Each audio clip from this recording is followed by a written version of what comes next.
오늘 읽으신 욥기 12장 1절에서 25절 본문 말씀을 중심으로 해서 하나님의 지혜와 능력으로 사는 비결이라고 하는 제목으로 함께 은혜를 나누기를 원합니다.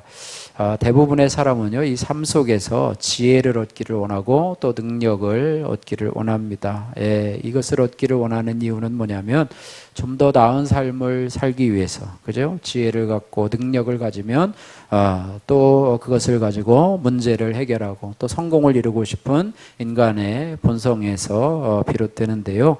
우리 삶 속에서 이 지혜와 능력을 가진다는 것은 참으로 중요합니다. 왜냐하면 지혜는 판단을 현명하게 하고 또 능력은 목표를 달성하고 꿈을 실현하는 데 필요한 도구이기 때문입니다. 그런데 여기에 세상의 지혜와 하나님의 지혜가 있음을 우리가 기억하고, 우리가 세상의 지혜도 물론 가져야 되겠지만은 하나님의 지혜를 꼭 소유하고 가졌으면 좋겠습니다. 세상에서 지혜로워지는 방법 10가지라고 하는 그런 부분에 자료가 있어서 한번 참고를 해봤는데요.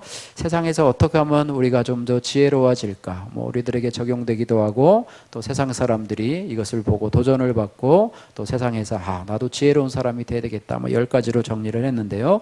간단하게 한번 설명을 해볼 테니까 여러분 한번 들어보십시오. 첫 번째는 새로운 것을 시도하라. 우리는 매일 같은 것만 반복하게 되면 지혜를 얻지 못한다. 그래서 새로운 지식을 습득하기 위해서 노력할 때 당신은 지혜로운 사람이 되기 위한 첫걸음을 내디는 것이다. 이렇게 말하고 있죠.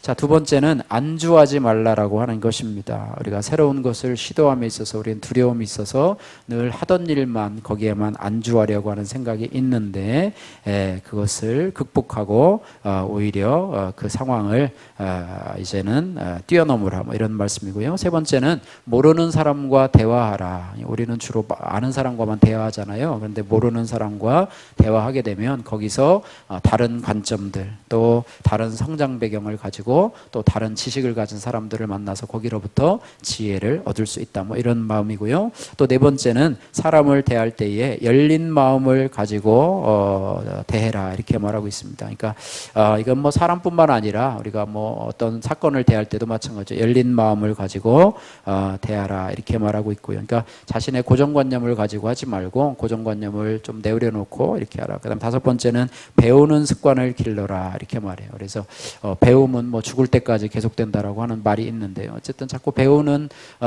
그런 자세를 가지고 한다면 지혜를 더 얻겠죠. 그 다음에 여섯 번째는 현명한 스승을 찾으라, 이렇게 말하고 있습니다. 내가 도움을 받을 수 있는 현명한 스승을 찾아서 그에게 물어보고, 그 다음에 책을 많이 읽으라, 이렇게 일곱 번째 얘기하고 있고요. 또 여덟 번째는 멘토와 공유하기라고 말하고 있습니다. 어쨌든 지혜가 세상의 다른 가치들보다 우월한 것이 아니다. 그리고 지혜로운 사람이 모두의 머리 위에서 무표정하게 그들의 생각만을 하는 것이 아니다. 그러면서 멘토와 공유하기. 아홉 번째는 겸손하라, 이렇게 말씀하고 있고요. 열 번째는 생각하고 말하라. 그냥 입에 있는 것을 막 표출하는 것이 아니라 좀 생각하고 이해하라, 이렇게 얘기를 하고 있는데요. 어쨌든 세상에서 지혜를 얻는 방법이 이것뿐만 아니라 여러 가지가 있겠죠. 그래서 그렇고요. 오늘 읽으신 욥기 12장은요. 고난 속에서도 하나님의 주권을 깨닫는 이 욥의 고백이 담긴 그런 장인데요.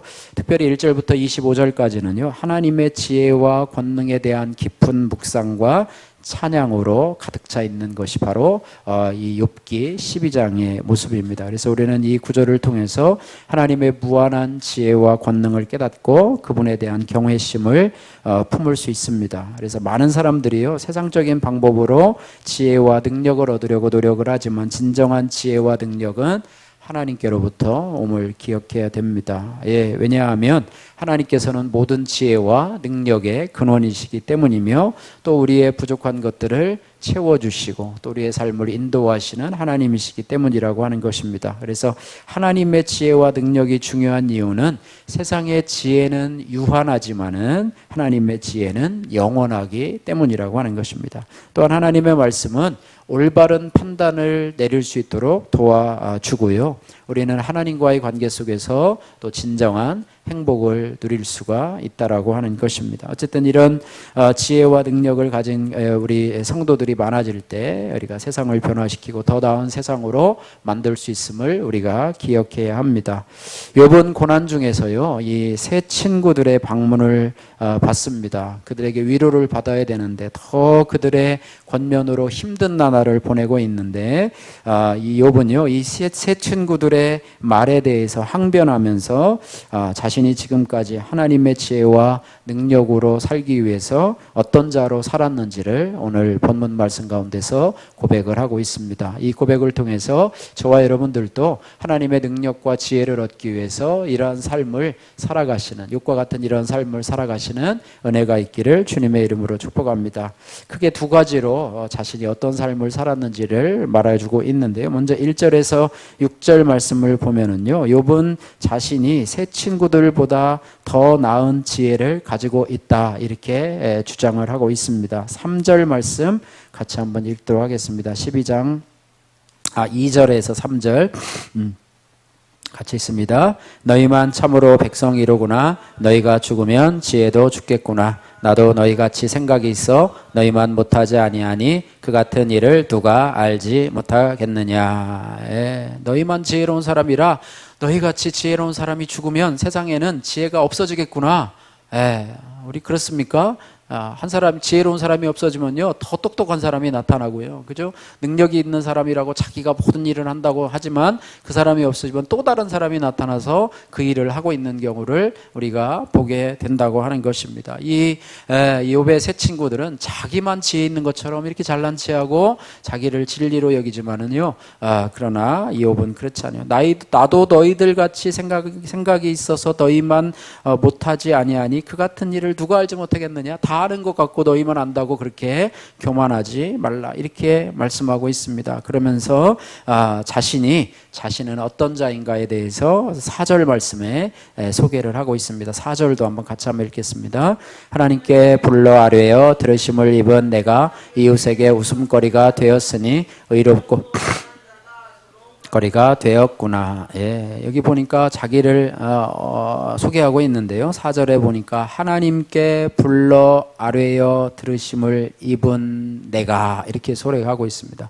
이걸 잘 읽어보시면은요, 하나님께 불러 아뢰어 들으심을 입은 내가. 그러니까 이게 뭐냐면, 쉽게 얘기하면요, 하나님 앞에 내가 기도하고 응답받은 경험이 많은 내가라고 말씀하고 있는 것이죠. 그래서 하나님은 욥은요, 자신이 하나님 앞에 응답을 많이 체험한 사람이다, 이렇게 말씀하고 있습니다. 그래서 한 단계 더 나가면 그게 뭐냐면요, 나는 하나님 앞에 기도하고 응답받은 체험이 많기 때문에 너희들처럼 그냥 지식적으로 알고 그냥 신앙을 추상적으로 생각하는 너희와는 다르다. 나는 체험이 있는 사람이다. 하나님과의 관계에 있어서 그런 체험을 가지고 있는 사람이다 라고 항변을 하고 있습니다. 그래서 욥은 친구들에게요, 자신의 경험을 토대로 인해서 하나님이 의인을 축복하기도 하시지만 때로는 의인을 치기도 하시고 악인에게는 긍휼을 베풀기도 한다, 이렇게 말씀하고 있습니다. 4절에 보니까요, 하나님께 불러 아뢰어 들으심을 입은 내가 이웃에게 뭐라고 해요? 존경을 받는 게 아니라 조롱거리가 되는구나. 또 웃음거리가 되고 의롭고 온전한 내가 조롱거리가 되는구나, 이렇게 말씀하면서 6절에도 한번 같이 한번 읽어볼까요? 강도의 장막은 형통하고 하나님을 진노하게 하는 자는 평안하니 하나님이 그의 손에 후히 주심이니라. 이게 뭐 이렇게 이야기를 한다고 하는 거예요. 때로는 욥의 친구들에 대해서 이야기를 하면서 그들은 뭐라고 얘기하냐면, 욥의 고난 앞에서 그들이 얘기하는 것은 뭐냐면 권선징악, 인과응보, 옳고 그름의 잣대로 따지는 그것이 그들의 논리라고 하는 거예요. 그래서 이것은요, 인간의 지혜와 명철의 근거를 둔 것으로 그들의 지혜는 하나님의 지혜가 아니라 인간의 지혜에 근거를 두고 있다, 이렇게 되고 있어요. 그들이 주장하는 인과응보의 원리에 대해서 우리가 잠깐 한번 생각해 보면은요, 우리의 속담 가운데 뭐가 있냐면 콩 심은 데 콩 나고 또 뭐죠? 팥 심은 데 팥난다. 이런 아주 아름다운 속담이 있어요. 뭐 당연한 얘기죠. 그죠? 콩 심은 데 팥나고 팥 심은 데 콩나고 뭐 이런 건 없죠. 그죠? 그런 원리인데요. 그게 뭐냐면 콩을 거두기를 원하는 사람은 뭐를 심어야 돼요? 콩을 심어야 된다. 뭐 서리태를 내가 여름에 콩국수를 해 먹어야 되는데 서리태를 심어야지 노란 콩을 심으면 안 된다. 뭐 이렇게 말씀하고 있어요. 그러나 어쨌든 뭐 그거를 이제 적용을 하면 어떻게 되냐면 선행의 씨앗을 뿌린 사람은 선행의 열매를 거둬들이며 죄악의 열매를 심은 사람은 죄악의 열매를 거두게 된다. 이와 같은 이치를 뭐라 그러냐면 인과응보의 원리다. 이렇게 부르고 있습니다. 우리 삶의 많은 영역에서요. 인과응보의 원리가 적용이 됩니다. 예, 맞아요. 그런데 중요한 것은 뭐냐면 이 인과응보의 원리가 우리의 삶의 전부를 지배하는 원리냐? 모든 우리 삶의 모든 상황에 있어서 인과응보의 원리를 가지고 심은 대로 거두리라라고 하는 그것이 적용이 되느냐 생각해 보면 그렇지 않은 경우도 많이 있다는 것입니다. 그래서 우리는요 인과응보로 모든 것을 설명하려고 하지만은요 하나님의 섭리, 이 땅에서 일어나는 많은 일들을 인과응보의 원리만 가지고 옳고 그름의 잣대만 가지고 설명할 수 없다라고 하는 거예요. 그 사람이 고난받는 것을 죄의 결과라, 네가 죄 지었기 때문에 하나님이 너한테 벌 주는 거야, 이거로 다 설명할 수는 없다고 하는 거예요. 하나님은 때로는 죄의 결과로도 물론 우리가 하나님의 벌을 받는 경우도 있지만 죄가 없는데도 벌을 받는 경우도 있어요. 예, 그래서 하나님의 생각과 사람의 생각이 다르기 때문에 그렇습니다. 욥이 그 증인이잖아요. 그죠? 욥은 뭐라고 그랬습니까? 당대에 욥과 같이 정직하고 의로운 사람은 없다. 하나님이 그렇게 이야기를 했어요. 그러나 현재 욥은 어떻습니까? 고난 가운데 있습니다. 인과응보의 원리로 설명이 돼야 한대요. 설명이 안 돼요. 특히 하나님의 뜻을 인과응보로 설명하는 것은 불가능하다고 볼 수가 있습니다. 그래서 왜 하나님의 섭리를 인과응보의 원리로 다 설명할 수가 없냐면 인간의 지혜로 하나님의 지혜를 따라갈 수가 없다고 하는 것입니다. 그죠? 여러분의 십자가를 생각해 보면 십자가는 누구의 지혜입니까? 하나님의 지혜예요. 그러나 사람의 지혜로 십자가를 설명할 수가 없어요. 저렇게 고통받아서 죄지어서 저렇게 넘어가는데 저걸 통해서 사람을 구원한다고? 하나님의 아들이면 당연히 능력을 가지고 십자가에서 내려와야지 거기서 왜 저항도 못하고 저렇게 죽어가는가?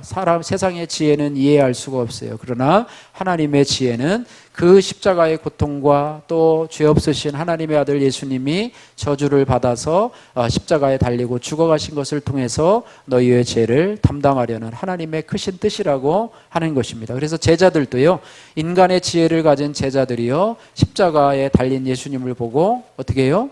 다 떠나죠. 하나 둘 떠나고 다 갈릴리 어부로 고향으로 돌아가는 그런 모습을 보았다라고 하는 것입니다. 그래서 하나님은요 지혜 그 자체이시기 때문에 단순한 인과응보의 이치로 하나님의 지혜를 설명하고 이해하는 것은 불가능하다 이렇게 말씀하고 있습니다. 그래서 성도의 신앙은요 하나님을 체험하는 것이 참 중요하다고 하는 거예요. 하나님을 내 생각으로 판단하고 경험하는 것이 아니라 하나님을 알아가는 것이 참으로 중요하다고 생각하는 거예요. 우리가 이 땅을 살아가면서 하나님을 얼마나 알아갈 수 있을까?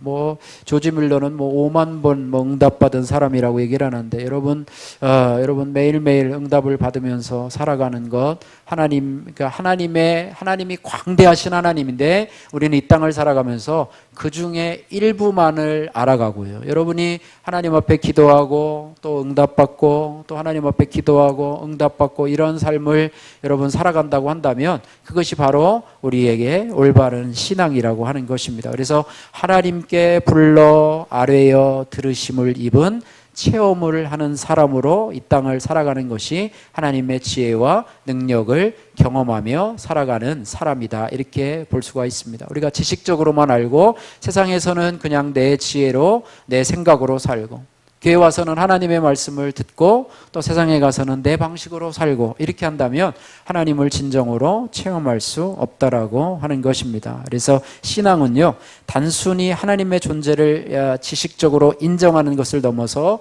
그분과 관계를 맺고 그분의 역사를 체험하는 것으로 우리가 시작된다라고 하는 것입니다. 그래서 우리가 하나님을 가까이 하려면 그분을 믿어야 될 뿐 아니라 하나님이 살아계시고 또 자기를 찾는 자들에게 상 주시는 이심을 믿어야 된다고 하는 것입니다. 욥은 체험을 통해서, 지금 비록 그가 고난을 당하고 있지만은요, 체험을 통해서 하나님을 더 깊이 의지하고 신뢰하고 있습니다. 그것은 단순한 지식이 아닌 삶 속에서 실천되는 믿음을 소유하면서 추상적인 새 친구의 말에 항병을 한다고 하는 거예요. 바라기는 저와 여러분들의 삶 속에 하나님을 기대하고 하나님을 체험하는 그런 신앙을 소유하기를 소원합니다. 예.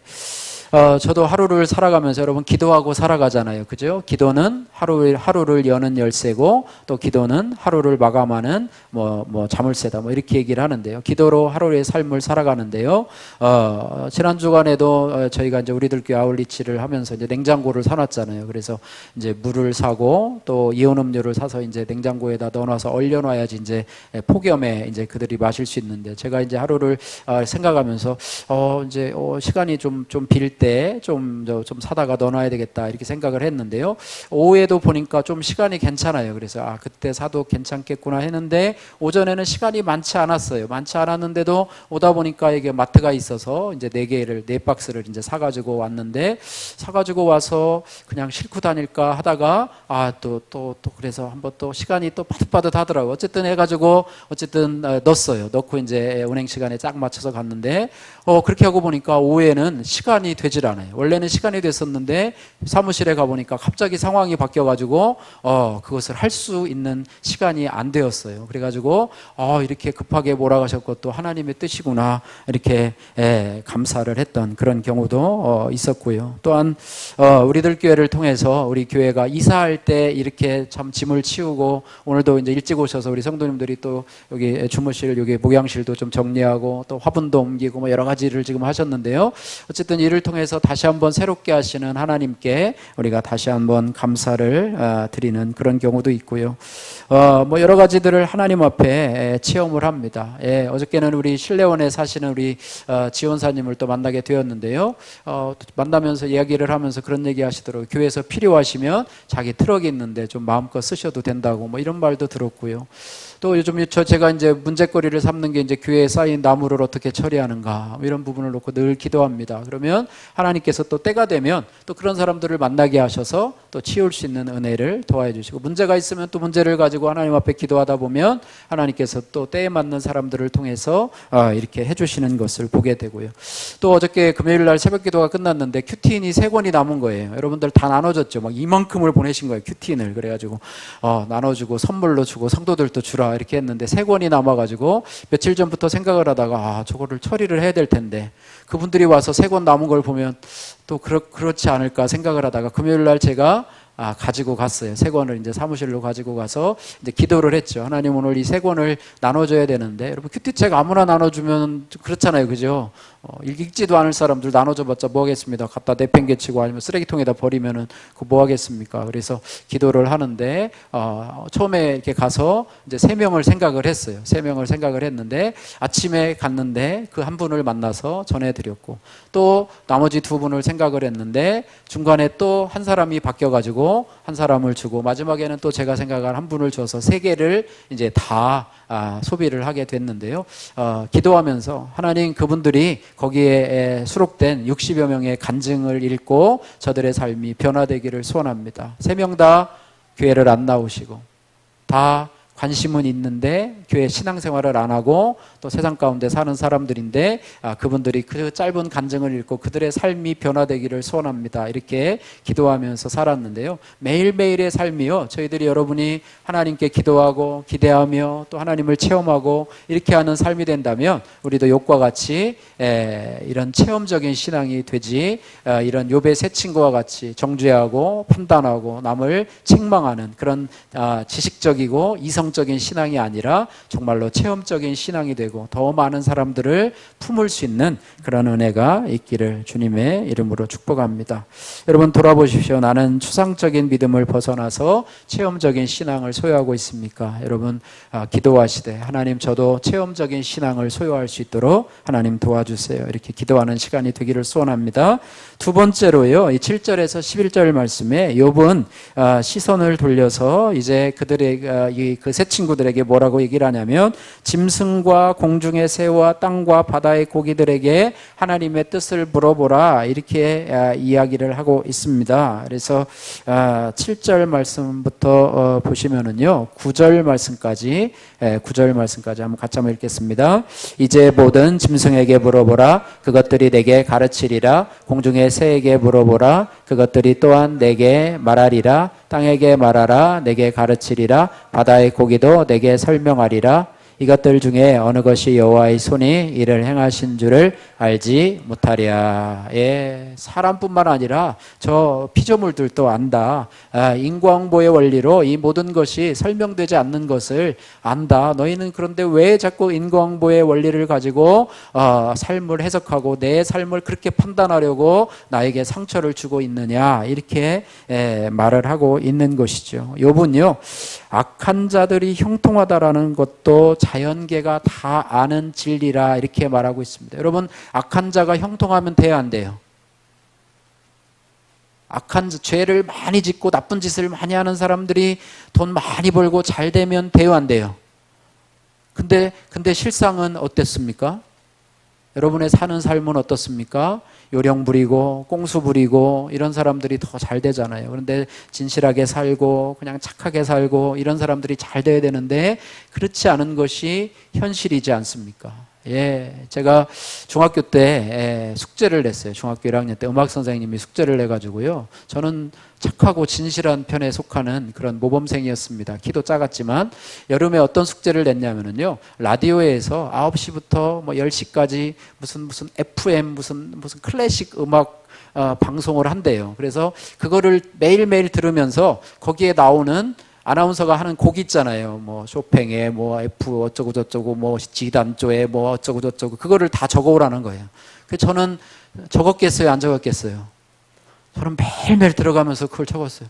뭐 슈베르트의 어쩌고 저쩌고 뭐 음악도 나오고 또 뭐 그러면 뭐 10곡 이상 되잖아요. 그걸 적어가지고 이제 여름방학이 돼가지고 이제 방학 개학이 돼가지고 이렇게 갔어요. 갔는데 뒤에 맹수 같은 아이들이 나를 쳐다보더니 숙제를 빌려달라는 거예요. 악인들이죠. 그죠? 자기들은 방학 때 하나도 안 하고 그 얼마나 정성을 들여서 하루에 1시간만 해도요 20일이면 20시간을 투자해가지고 라디오 나오지도 않는 라디오 그냥 옛날 그 직직거리는 라디오 갖고 이제 적었는데 그 악당과 같은 뒤에 키 크고 험악한 애들이 야, 나 빌려줘. 그래서 걔들은요 순식간에 적더라고요. 그래가지고 그렇게 했어요. 그런데 그때는 제가 억울한 줄 몰랐는데 요즘 들어서 자꾸 억울한 마음이 들어요. 내가 그때 그걸 왜 빌려줬나? 내가 이거 어떻게 한 건데 왜 니네들 빌려줘? 막 했을 건데 저는 순진한 마음으로 그때는 순진해가지고 빌려줬던 생각이 나는데요. 그런 것 같아요. 여러분 자연계에는 어떻습니까? 자연계에는요 강한 것들이 약한 것들을 잡아먹는 세계라고 얘기를 합니다. 그걸 보고 뭐라고 그러냐면 약육 강식의 세계라 이렇게 얘기를 합니다. 사자와 호랑이는요 약한 짐승들을 잡아먹어요. 약한 짐승들 중에는요 착하고 순진한 짐승들이 많아요. 잘못도 안 하는 짐승들이 많아요. 그런데 이 호랑이가 강하다는 이유로 잡혀 먹게 됩니다. 독수리나 매는 약한 새들을 잡아먹고 상어 같은 큰 물고기들은 작은 물고기들을 잡아먹습니다. 그런데 이것은요 인과응보의 원리에 맞지 않아요. 예, 그러나 하나님께서 이 모든 자연계의 질서를 운행하시고 주장하시는 거라고 하는 것입니다. 이것들은 다 하나님이 허락하신 것이고 하나님의 섭리 안에 있다라고 하는 것입니다. 마찬가지로 인간 세계에서 악한 자들이 활개를 치고 일시적으로 형통한 것도 하나님께서 하시는 일들이며 다 하나님께서 허용하신 일이라고 하는 거예요. 이걸 인과응보의 원리로 설명할 수가 없어요. 그래서 이 도덕적인 무질서는요 창조 세계의 본래의 모습이 아니라고 하는 거예요. 저와 여러분들이 아마 에덴 동산에서 살았다고 한다면 아마 그런 일들은 없을 거예요. 사람이 하나님 앞에 범죄하고 타락한 결과로 인해서 결국에는 이런 도덕적인 무질서, 악한 자가 형통하고 또 선한 자가 고난을 받는 이런 일들이 이 땅에서 일어나는 그런 것들이 됐다고 하는 것입니다. 그러나 궁극적으로는요, 하나님의 심판이 있고요, 공의로운 심판이 있고 천국에서는 완전한 의의 회복이 있지만 현실에서는 아직도 악인이 형통한 일들을 우리가 바라보고 마음 상해 할 수밖에 없는 현실을 살아가고 있다라고 하는 것인데요. 어쨌든 이러한 사실들은요, 단순히 권선징악의 도덕적 개념으로는 이해되질 않습니다. 그래서 우리는 세상의 이러한 도덕적 무질서로 인해서 당황하거나 여러분들 낙심하지 말아야 할 줄로 믿습니다. 오직 우리는 하나님의 주권, 섭리를 깨닫고 믿어야 되고요, 하나님의 공의로운 심판을 믿어야 됩니다. 그래서 저들이 저렇게 하니까 나도 그렇게 해야지가 아니라 그럼에도 불구하고 나는 경건하고 오직 하나님의 명령에 순종하는 자가 되어야 될 것이다. 그리고 의인은 결국 승리하게 될 것이고 악인은 결국 망하게 될 것이다 라고 하는 사실을 믿어야 돼요. 그래서 이런 이유로 인해서 욥은 자신이 하나님의 뜻을 분별하는 사람이다, 하나님의 뜻을 분별하는 사람이다 이렇게 말해요. 그래서 하나님의 지혜와 능력을 우리가 삶 속에서 경험하려면 하나님의 뜻을 분별하는 것이 참으로 중요하다. 여러분, 하나님의 뜻을 분별하는 것이 쉬워요, 어려워요? 어려워요. 사람의 말과 하나님의 말을 분간하는 것이 참으로 쉽지 않습니다. 그래서 로마서 12장 2절에는요, 사도 바울이 이렇게 말했어요. 너희는 이 세대를 본받지 말고 오직 마음을 새롭게 함으로 변화를 받아 하나님의 선하시고 기뻐하시고 온전하신 뜻이 무엇인지 분별하도록 하라 이렇게 말씀하고 있습니다. 어떤 때는 사람의 말이 하나님의 뜻인 것 같기도 하고 어떤 때는 하나님의 뜻이 사람의 말 같기도 하고 이것은 헷갈릴 때가 많은데요, 믿음이 성장한다고 하는 것은 하나님의 뜻을 분별할 수 있는, 그래서 한 번에 딱 하면 얼마나 좋겠습니까? 그래서 우리가 이 사건을 바라보며 또 이런 상황을 바라보며 내가 결정해야 될 문제들을 바라보며 말씀도 보고 또 여러 가지들을 통해서 하나님 기도도 하면서 하나님의 뜻을 분별하는데요, 사람의 말과 하나님의 말씀을 분별하려면 세 가지로 우리가 해야 됩니다. 첫 번째는 성경과 비교해 보아야 된다고 하는 거예요. 그래서 늘 말씀을 봐야 돼요. 그래서 성경은 진리이고 다른 부분과 모순이 되지 않아요. 그래서 성경 구절을 따로 떼어서 해석하기보다는 전체적인 문맥 속에서 하나님의 뜻을 분별하고 뭐 더 할 수 있다면 원어를 보거나 신뢰할 수 있는 주석을 통해서 정확한 성경 말씀의 의미를 깨닫고 파악하는 것도 중요합니다. 두 번째로는 성령의 감동을 우리가 의지해야 합니다. 하나님의 말씀은요, 우리 마음에 뭐를 주냐면 두려움을 주는 것이 아니라 평안을 줘요. 여러분, 기도응답을 받을 때도요, 불안하던 삶이 갑자기 평안으로 바뀐다고 하면 하나님이 이미 우리의 기도를 받으신 거예요. 상황은 하나도 변하지 않았지만 이제 하나님이 일하신다는 것을 알 수가 있어요. 그것을 어느 정도 우리가 기도하다 보면 마음에 평안이 임할 때가 있어요. 내 돈의 문제 또 건강의 문제도 아무런 변화가 없는데도 마음에 평안이 임할 때는 성령의 감동의 역사가 있다고 하는 것이죠. 그래서 마음의 평화를 주고 또 우리 안에 성령의 열매를 맺게 하는 것, 그래서 기도를 통해서 우리가 성령님께 지혜와 분별력을 구하고 그분의 음성에 귀를 기울여야 된다. 세 번째는요, 우리가 늘 얘기하고 있는 건데 교회 공동체의 확인을 거쳐야 합니다. 저도 요즘 많이 적용하고 있는데 공동체에 물어보라. 따라해보세요. 공동체에 물어봐라. 공동체, 세상 친구들한테 물어보지 말고요, 여러분 공동체에 물어보고, 여러분 혼자 결정하지 말고요, 마지막 다 결정을 했어요. 여러분이 어떻게 하기로 결정을 했어요. 그러면 여러분 공동체에 한번 물어보십시오. 하나님의 뜻이 어떤지 이것을 물어보고 또 공동체에 물어보고 다시 한번 기도하면서 여러분 진행하십시오. 이것이 바로 실수를 줄일 수 있는 하나님의 뜻을 준행할 수 있는 방법이라고 하는 것입니다. 저도 집사람한테 자주 물어봐요. 제가 결정을 해놓고 이렇게 해야지라고 하면서 마지막으로 물어봐요. 그러면 틀어지는 말을 할 때도 있어요. 그러면 제가 따라갑니다. 제 말을 접고, 지난주에도 그런 일이 있었어요. 예, 그래서 이걸 이렇게 하려고 하는데 당신 생각은 어때? 그러면 또, 그거는 옳지 않은 것 같다고 그러면 또 제가 접고 또 다시 한번 기도하면서 생각하고, 교회 문제들도 저 혼자만 상의하는 게 아니라, 혼자서 결정하는 게 아니라 우리 권사님들과도 상의를 하면서 어떻게 하면 좋을까요? 라고 하면 또 좋은 지혜가 있으면 지혜를 가지고, 여러분도요, 혼자서 끙끙거리려고 하지 말고요, 여러분 그런 문제들이 있으면 고민과 갈등들을 여러분의 소그룹에서 아니면 교회 공동체의 목사님과 사모님에게 이야기를 하면서, 이것이 그렇죠. 교회를 다니는데 내 혼자 결정하고 혼자서 결정하면 교회에 무슨 유익이 있습니까, 여러분? 그죠? 네, 그래서 그런 부분들이 제일 중요한 문제라고 생각이 됩니다. 욥은 친구들과의 갈등 속에서 자신은 하나님의 뜻을 분별하는 자라고 하는 확신을 가지고 있고, 그를 통해서 하나님의 지혜와 능력을 체험하는데, 너희들은 그렇지 않지 않느냐? 하나님의 뜻을 분별하기보다는 네 마음대로 하지 않느냐? 네가 배운 지식대로 하지 않느냐라고 하면서 항변을 하고 있는 것입니다. 큐티인 묵상 간증입니다. 나도 강남 김 선생인데, 김혜영님의 큐티인 간증입니다. 전공이 수학과인 저에게 대학생 때 과외를 하다가 졸업한 뒤에는 강남권 학원에서 수학 강사로 일했습니다. 아마 일타 강사였던 것 같아요. 아무나 쉬어주지 않거든요, 강남에서는. 결혼하고 나서는 시간에 매이는 학원 강사가 아닌 과외를 하며 여유 있는 생활을 했습니다. 남편이 회사 일로 힘들어할 때마다 나는 언제든 당신이 그만두고 싶으면 그렇게 하고 당신이 하고 싶은 일을 해요. 돈은 내가 벌게요. 돈도 많이 벌었나 봐요. 그죠? 그러면서 스스로 능력 있고 지혜로운 아내인 척 했습니다. 그리고 언제든 일하러 다시 나가리라 생각하면서 아이들이 빨리 자라주기를 바랐습니다. 이후로 묵상하는 공동체로 인도되어서 남편의 질서에 순종하고 엄마의 자리를 지키라는 권면에 일하지 않는 적용을 하면서 지냈습니다. 참 쉽지 않으리라고 생각되는데요. 그러던 중 남편은 힘들어하던 회사를 그만두고 자격증 공부를 시작했습니다. 하지만 시험에서 낙방한 뒤에 여러 회사를 전전하다가 권고사직을 당하는 처지에 이르게 되었습니다. 그때 세상 사람들은 저에게 욥을 조롱한 친구들처럼 힘들 때 아내가 돈을 벌어야 하지 않겠냐라고 하면서 비아냥거리듯 말을 했습니다. 하지만 하나님께 불러 아뢰어 들음을 입은 저는 말씀의 인도함과 공동체의 권면에 따라서 직장 생활을 하지 않고 가정 생활에 집중하기로 결단을 내렸습니다. 이 또한 쉽지 않은 결정이었겠죠. 또한 제가 남편을 퇴사하게 만든 교만한 자임을 회개하고 남편을 먼저 세워주시길 기도하며 힘든 시간을 버틸 수 있었습니다. 그러자 놀랍게도 저를 조롱하던 세상 사람들이 내 능력으로 돈을 벌지 않고 힘든 시간을 견디는 저를 의아해하며 신기해하고 궁금하게 여겼습니다. 그때 저는 내게 주신 능력을 내 것인 양 착각하며 금연했던 제 모습을 다시금 돌아보게 되었습니다. 더불어 모든 환경이 주님의 완벽한 세팅임을 깨닫고 주위 사람들에게 저의 간증을 전할 수 있었습니다.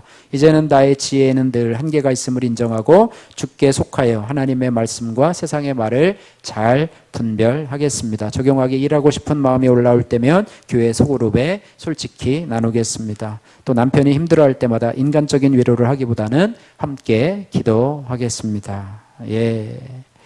그래서 욥은요, 자신은 하나님 앞에 기도의 응답을 받은 자이고 자신은 하나님의 뜻을 분별하는 자다. 그래서 너희들과는 차원이 다른 자다. 그러면서 하나님의 지혜와 하나님의 능력을 경험하는 그런 사람이다. 이렇게 이야기를 하고 있습니다. 그러면서 오늘 말씀을 정리하면서요, 하나님은요 사람의 지혜로 세상을 다스리는 분이 아니라 오직 당신의 지혜와 능력으로 세상을 다스리시는 하나님이시라고 하는 것입니다.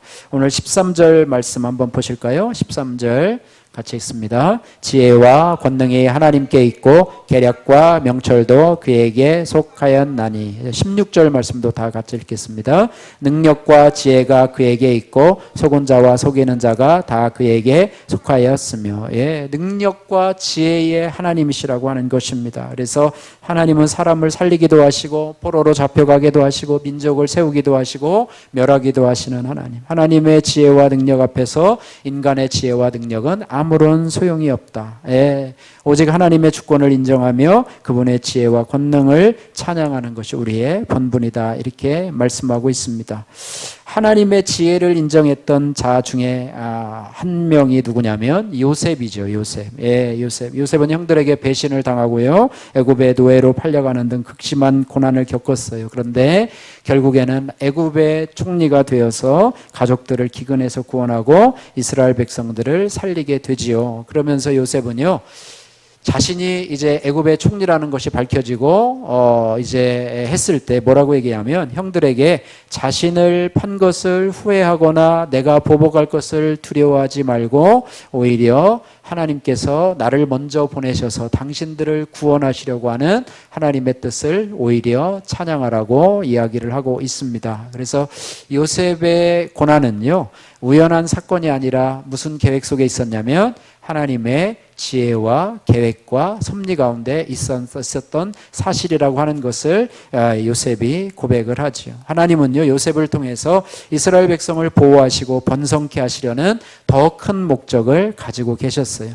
그래서 하나님은요, 악한 일을 통해서도 선한 결과를 이끌어내시는 하나님이심을 우리가 알 수가 있습니다. 예, 어쨌든 요셉의 형들은 악의적인 마음으로 요셉을 팔아넘겼지만 하나님은 이를 통해 요셉을 더 성숙하게 하시고 나아가 많은 사람을 구원하는 도구로 삼았다라고 하는 것입니다. 그래서 우리의 삶을 주관하시는 것은 바로 하나님이시며, 나의 지혜와 능력으로 내 삶을 주관하는 것이 아니라 하나님의 지혜와 능력으로 우리의 삶이 지도된다, 이렇게 말씀하고 있습니다. 예, 야고보서 1장 5절 말씀에 너희 중에 누구든지 지혜가 부족하면 후히 주시고 꾸짖지 아니하시는 하나님께 구하라, 그리하면 주시리라, 이렇게 말씀하고 있습니다. 우리가요, 내 힘과 지혜를 의지하면서 지식적으로 또 이성적으로, 인간적으로 살아가는 것을 여러분 뛰어넘으셔야지만이 신앙의 올바른 길을 걸어갈 수가 있습니다. 여러분 부족하더라도요, 하나님 앞에 기도하고 또 기도하면서 하나님이 이렇게 인도하시는구나 라고 하는 것을 여러분 작은 부분에서조차 한 발걸음을 여러분 내디디시면 또 다음에 또 그런 경험들이 여러분에게 또 있고요. 하나님을 기도하고 또 어떻게 인도하시는가, 또 어떻게 할까 할 때 하나님 앞에 기도하면서 하나님 선하게 인도해달라 기도하면서 이렇게 또 한 걸음 내디면 여러분의 삶에 또 영적인 성장의 벽돌 한 장이 또 쌓이게 되고요. 이렇게 쌓이고 가다 보면 우리의 신앙이 그냥 굳어있는 신앙, 남을 정죄하고 인과응보의 원리로 아유 너 죄지어서 너 교회 안 나온 거야. 너 죄지어서 너 벌 받는 거야. 네가 충성하지 않아서 벌 받는 거야. 뭐 이렇게 하면서 막 다른 사람들의 마음에 비수를 꽂는 그런 일은 없을 거라는 생각입니다. 가서 위로하고 가서 하면서 같이 기도해주고 함께 있어주고 위로하는 성숙한 자가 되리라는 그런 믿음을 가지시면서 저와 여러분들도 하나님의 지혜와 능력을 힘입으셔서 하나님의 뜻을 분별하고 또 나에게 닥친 사건과 문제를 하나님의 은혜 중에 해결하고, 그렇게 할 때 하나님을 지식적으로가 아니라 체험적으로 만나고 이번에 우리들 교회에 와서 간증을 하게 되는데요. 참 부러워요. 어떻게 보면 이제 월요일 저녁에 7시에 이제 우리가 식사를 하는데요. 끝나고 나서 그냥 안녕히 가세요가 아니라 여기서 간증 페스티벌을 한대요. 그래서 무슨 또 페스티벌을 하냐, 뭐 그런 걸 이제 붙이기를 좋아하시니까 간증 집회를 하는데요. 거기에 오신 회원님들, 신청해서 오신 분들 7분의 간증을 하신대요, 저녁에. 예, 그러니까 그분들이 다 간증이 있는 거예요. 그냥 교회만 다니고 그냥 예배드리고 헌금하고 그냥 봉사하고 이런 게 아니라 하나님을 만난 간증, 이런 것들이 있는 거예요. 여러분 새벽에도요, 첫째 날 화요일, 수요일, 목요일 이제 거기는 이제 장로님 또 오시는 부목사님 또 한 분 있는데 3분이 또 간증을 하시고요. 이렇게 하시면서 하고요. 여러분 소그룹에서도 여러분 그분들이 또 간증을 또 할 거예요. 그 말씀에 빗대어서 간증을 하고 또 자기 얘기들을 할 거예요. 그래서 이번에 이런 기회들이에요. 여러분 세미나 가도요, 이런 큐티인 세미나 가도 그런 거를 듣기가 힘들어요. 예. 큐티인 세미나 가면 김영재 목사님 간증을 많이 하시더라고요. 자기가 어떻게 자라서 어떻게 남편을 잃고 힘들고 어려운 상황 속에서 어떻게 또 이렇게 교회를 개척하게 되고 이렇게 했는지 이런 부분들을 간증을 하시더라고요. 자기의 부끄러운 모습을 또 다 내놓고 서울대학교 뭐 미술을 전공한 그런 유명하신 분 아닙니까? 그런데도 그걸 다 내려놓고 이렇게 하신 분인데요. 이 성도들의 모습을 한번 들여다보시면서 여러분들 기회가 될 때마다 여러분이 좋은 기회예요. 좋은 기회이니까 우리 교회에 주신 축복의 선물, 뭐 페인트 칠하는 것도 좋고 도배해 주는 것도 좋고 방수 작업하는 것도 좋고 울타리 깎아 주는 것도 좋지만 그게 핵심이 아니고 여러분 여러분이 참여해서 그분들이 어떻게 하나님의 지혜와 능력을 체험하고 저들의 삶을 간증하는 사람이 되었는가, 이것들을 바라보면서 나도 이제 이런 추상적인 신앙에서 벗어나서 내가 평생까지 내가 나도 하나님을 만난 그런 간증들을 하는, 그런 피상적인 간증이 아니고 아마 그들은 더 구체적인 간증을 할 거예요. 아마 엄청난 일들이 벌어지게 될 것인데, 저희는 면역 주사를 많이 맞았어요, 그죠? 예, 우리 큐티인 간증을 매일 하잖아요, 저희가. 그래, 처음에는 저도 이걸 할 때 그랬는데, 아마 이번에도 아마 들으시면서, 근데 아마 다른 교회들은 이제 40개 팀 중에서 저희 교회만 이제 이게 카이캄에 속한, 이 독립교단에 속한 것인데, 다른 교단들은, 저희는 이미 큐티인을 가지고 몇 년 했잖아요. 간증들을 통해서 내가 하다가 외도하고 어쩌고 그런 말도 많이 들었잖아요. 근데 아마 다른 교회들은 아마 그것들을 적응하기가 쉽지가 않을 건데, 아마 저희들은 많이 시간이 지나서 아마 지금이 때가 적당한 때라 아마 하나님이 그런 분들 을 보내주시지 않았나. 그래서 꼭 여러분이 참석하셔서요, 월요일날 저녁 또 소그룹 모임, 수요일날 또 이렇게 정하신 분들이 있고, 더 신청하셔도 돼요. 더 시간 되시면 신청하셔서 그렇게 하셔도 되니까 꼭 오시고, 새벽기도에도 여러분 꼭 참석하시고, 새벽기도에도 아마 저희가 유튜브로 아마 반영을 할 거예요. 못 오시면 꼭 유튜브라도 보시면서, 근데 직접 오셔서 보시는 것이 참 중요하다고 생각하는데요. 어쨌든 우리가요, 하나님을 지식적으로가 아니라 이것과 같이 체험적으로 만나고 간증까지 할 수 있는 자로 성장하게 되시기를 주님의 이름으로 축복합니다.